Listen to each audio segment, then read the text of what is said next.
Hey guys, it's QuickyBaby and welcome back to World of Tanks, and today we've got the pleasure of watching that one bounce playing in the Tier 6 Premium Polish medium tank. It is of course the Pudel, the first Polish tank in World of Tanks. Is it a great vehicle? Well, you're going to have to see from this replay. Although then again, you know, I wouldn't really be showing you gameplay of something on this channel if it was not fantastic and special and wonderful, at least the vast majority of the times, right? Unless it's me, and sometimes I'll suck out and die and get carried by somebody on my team, and that's quite fun to watch as well. But I don't know about you, but since this vehicle has been out in July or August, I believe the release date was, I have become paranoid whenever I play my Pudel, because skilled Polish players on the enemy team, just like that one bounce, keep constantly killing me in it. I'm not sure if let me know if you're a Polish subscriber out there. Do let me know if you see a Pudel on the enemy team and try and focus it down, or maybe some of the Polish guys are just really good at playing World of Tanks and keep kicking my butt. I don't know. But this vehicle, to all intents and purposes, it is a VK3002M, a premium version of it. Now, the Pudel's a bit of a funny one because it doesn't really excel at any one individual aspect. Of course, in a matchup like this, it's just a good all-rounder and it can apply itself to every situation. Now, I've had the most success in my Pudel when I play it as a support vehicle, a mid to long range support vehicle, and that's exactly what that one bounced has found himself in this situation. These kind of mid to long range engagements where the .35 accuracy of the Pudel is fairly good, where its 150 millimeters of penetration is easily able to go through equal and lower tiered opponents, and boy, this is a matchup, right? Tier 4 tanks on the enemy team. Wow, that reminds me of when you kind of get into one of those godlike Cromwell matchups and you just feel like a dominant force going around. The shoe's certainly on the other foot when you're having to take on things like IS-3s, Defenders, Pershings, the like in Tier 8 tanks. So that does make a difference. Now, this vehicle, it's got decent gun depression. It's not incredible, it's 8 degrees, and that allows you to try and work the ridgelines while hiding your lower plate armor. From this kind of a position here, I can't quite zoom out inside the sniper mode. Is that a bug? Okay, now I can. From that position, that one bounce was hiding their lower plate and only exposing their upper hull armor, and the upper front plate of this tank is 85 millimeters thick, which is really nice actually. When it's well angled, you're going to be bouncing quite a few shots, and considering the player's name is That One Bounce, let's see if he's going to be living up to his name later on. I'll tell you who isn't, and that is the Skoda T25 as it gets shut down fairly early on. Well, actually, then again, that Skoda T25 did manage to pick up 3 kills before they died, so a fairly good impact in the game there. Talking about how the kind of impact you're going to have in a game to be able to take this one down, that one bounced is now up to 4 kills already with 1,200 damage, not too shabby. In fact, there's only 2 kills from all of the rest of players on his team. But look at where the enemy are focused up. They're all inside that cap circle. And now apparently there are 25 estimated seconds left on this game. If they sit in that cap circle, who else is going to be able to get the interrupt off? Oh, come on, that one bounce. Do you have time to focus on this T1 heavy tank right now? Well, I guess he does. Puts one into the side, finishes it off, and immediately realizes the situation. It looks like somebody got an interrupt off or left the cap circle. There's 10, 9, 8, 7. Oh, somebody hits the M3 lead just before that one bounce, which allows him to finish him off. And then he goes for the Churchill 3, and I believe somebody else interrupted the Churchill 3 just before he did. And then he puts one into the Jagdpanzer 4. Fantastic work there. Taking on 3 vehicles inside the cap circle, finishing off one. Will he be able to finish off the second? Yes, he will. There we go, right into the side of the Churchill 3 and gets himself out of a tricky situation. Now, one thing that's quite nice about that position is because the maximum the maximum render distance in the game is no longer a square and it's a circle. That means that when you're at a diagonal distance like that, then the players that are situated on top of the hill are unable to get vision on you when you're in that corner. But oh my word, what is this Panzer 3J doing? Oh. Oh my word, the frontal armor of the Pudel acts like a ramp. The Panzer 3J basically ramps up, goes on his side, and that one bounce casually finishes him off and then goes after the Jagdpanzer 4 as well.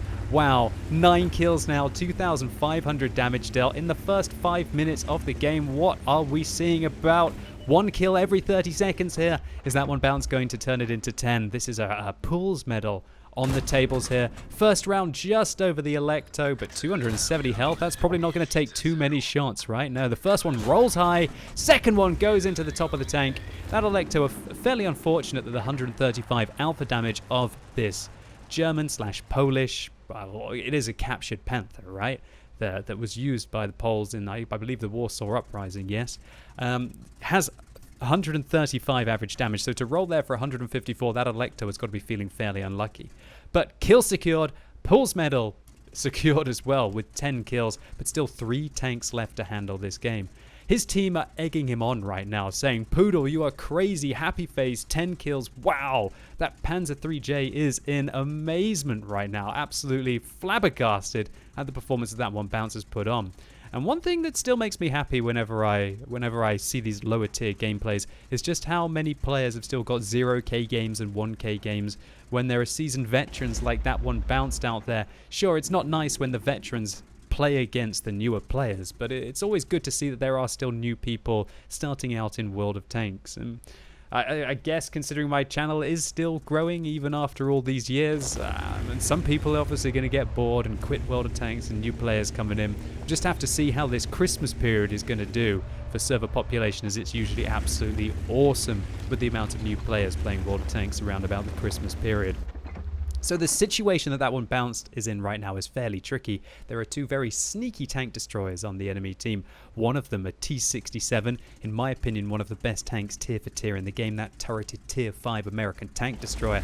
If they set up their binoculars with the T-67 and even the Death Toaster, as I like to call it, the PZSFL-4C, if that sets up its binoculars and uses that 88mm, it's going to be taking huge amounts of chunks away from the Pudel's remaining hit points. But you know what? 569 hit points is probably going to go quite a long way. That's going to allow him to get hit 3 times from the Panzer. It's going to allow him to get hit, I guess, 4 or 5 times from the T-67. But that M3 Lee as well, that tier 4 American medium tank, arguably one of the worst tanks tier for tier in the game. Let's see where he's going to be going now. That one bounced. Oh, he found the Lee. The Lee randomly blind fires? What is that Lee doing? Now the Lee turns his armor towards him. Oh, there's the PZSFL-4C up on top of the hill. Puts 267 damage into the side. But that one bounced, ricochets 2 shells from the M3 Lee, gets into position of this dead Panzer in front of him, and manages to finish off the tier 4 American medium tank. Great result there. Now 11 kills and 2,800 damage. I just loved the interaction on this replay of that dead tank making a ramp. It was almost like you were watching, oh gosh, this is going to be when I was younger, I used to watch this program on television called Robot Wars. I wonder if it's still going on. They always used to make wedges and ram them into the other robots, and that's just what I imagined there as that Panzer III basically landed on top and then went on his side. That was utterly fantastic. And the fact that that one bounced, then went and used the wreck again to be able to avoid damage from the Lee was great stuff. That PZFSL, what? Okay, is he going to die going down the slope? No, not quite.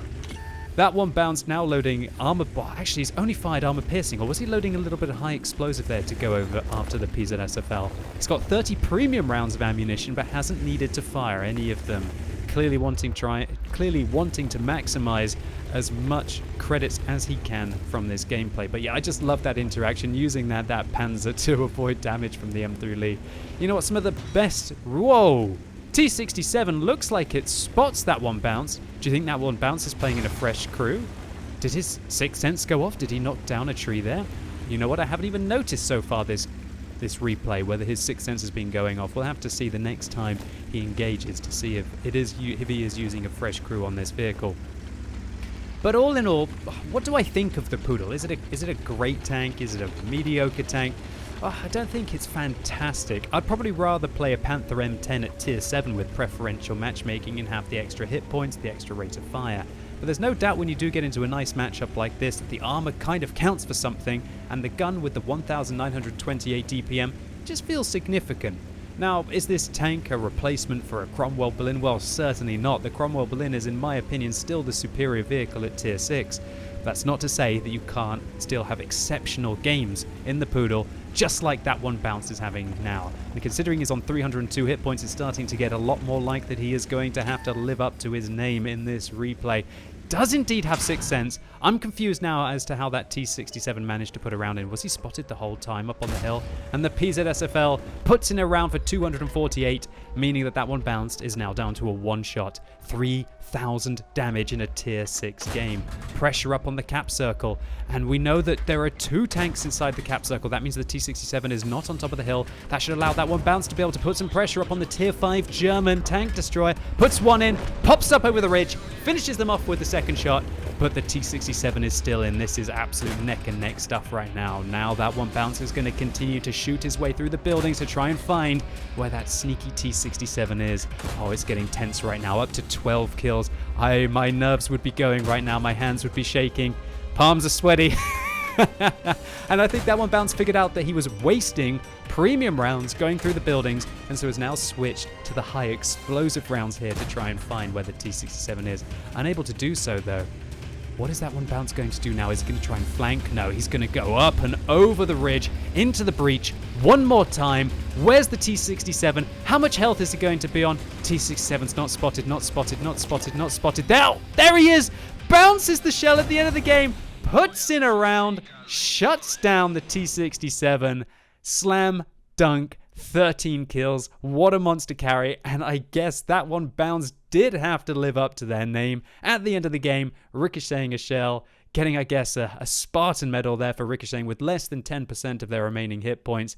And wow, 13 kills, more than I've ever achieved in World of Tanks. What a result. So that one bounce picks up an ace tanker for 2,305 experience from this game. That was a 1,773 base. That means that they're not using a premium account and they still make 30,000 credits profit. Not too bad. And he picks up a Pools medal for that 13th kill, one short of the rarest medal in the game. I'd say the Rezai Heroes medal. A Delanglades medal. That's an unusual one. That's for taking out 4 enemy vehicles inside the cap circle while they're capping, which when you think of it is pretty much the ultimate defender medal, but he gets a defender medal anyway, a Spartan for ricocheting with less than 10% of their hit points, and a high caliber medal for 3,569 damage dealt, double what anyone else was able to achieve on the team, but this VK still had a fairly good game as well. So all in all, what a carry for that one bounced inside his Pudel, and now I have no doubts why I keep getting killed whenever I play this tank by skilled Polish players on the enemy team. If anyone else is like that one bounce,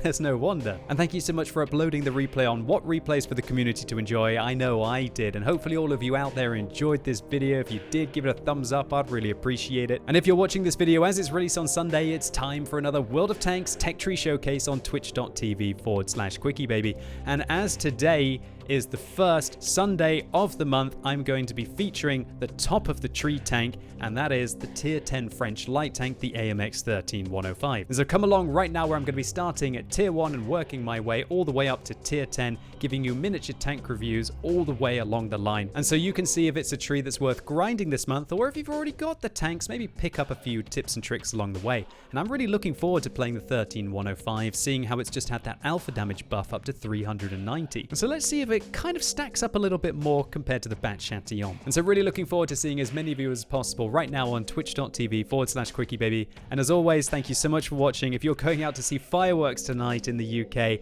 have fun, and hopefully I'll see you soon.